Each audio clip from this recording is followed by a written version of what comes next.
क्या ममता सरकार दंगों को रोक सकती थी या रोकना ही नहीं चाहती थी?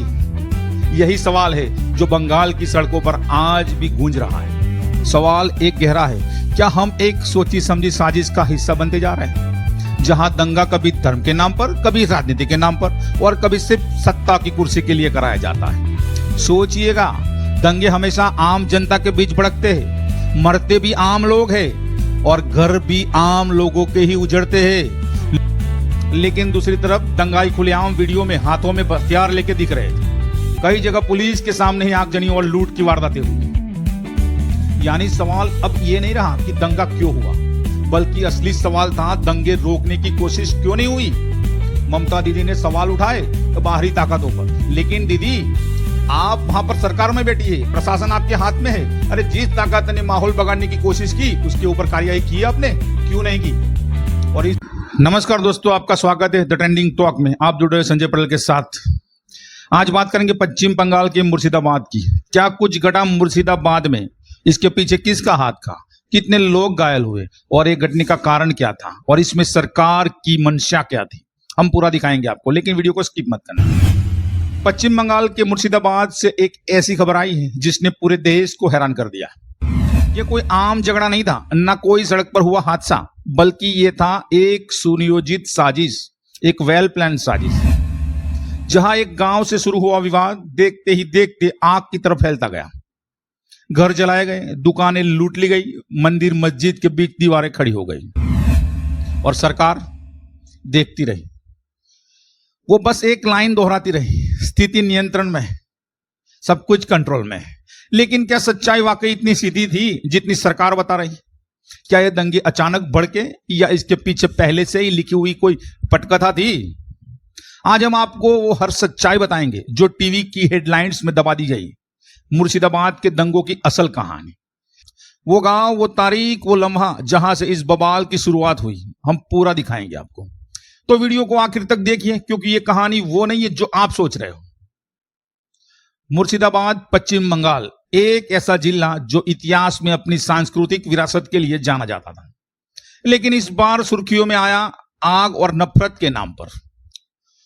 7 अप्रैल 2025, जगह है सुटी ब्लॉक का मुरादपुर गांव। यहां से इस दंगे की चिंगारी भड़की। शुरुआत मामूली कहासुनी से हुई।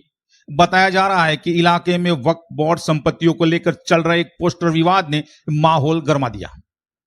पहले दिन सिर्फ नारे लगे, लेकिन अगले ही दिन 8 अप्रैल को हालात पूरी तरह बेकाबू हो गए। भीड़ ने देखते ही देखते दुकानों पर हमला बोल दिया। कुछ दुकानों में आग लगा दी गई। स्थानीय मंदिर और मस्जिद के बाहर दोनों पक्षों की भीड़ आमने सामने खड़ी हो गई। और फिर वही हुआ जो हर दंगे में होता है, पत्थरबाजी, आगजनी, सड़कें सुनसान और बाजार बंद। पुलिस जब तक पहुंची तब तक गांव में अफवाहें वायरल हो चुकी थी। हिंदू मुस्लिम दंगा शुरू हो गया है। यह संदेश व्हाट्सएप और फेसबुक पर आग की तरह फैल गया। मुरादपुर से सटी जगहों जैसे दुलियान, जंगीपुर और फरक्का में भी तनाव फैलता गया।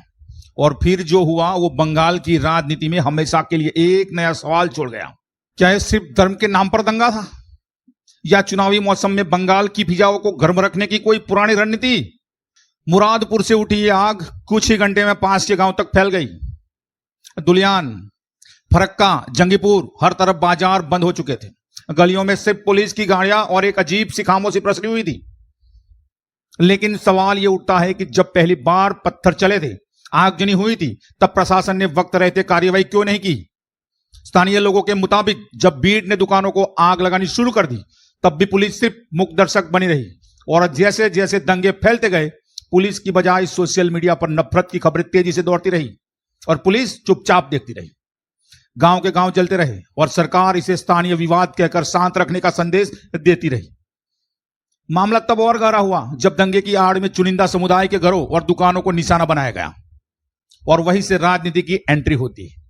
सरकार ने बयान दिया, बाहरी ताकतें माहौल बिगाड़ रही है। लेकिन दूसरी तरफ दंगाई खुलेआम वीडियो में हाथों में हथियार लेके दिख रहे थे। कई जगह पुलिस के सामने ही आगजनी और लूट की वारदातें हुई। यानी सवाल अब यह नहीं रहा कि दंगा क्यों हुआ, बल्कि असली सवाल था दंगे रोकने की कोशिश क्यों नहीं हुई।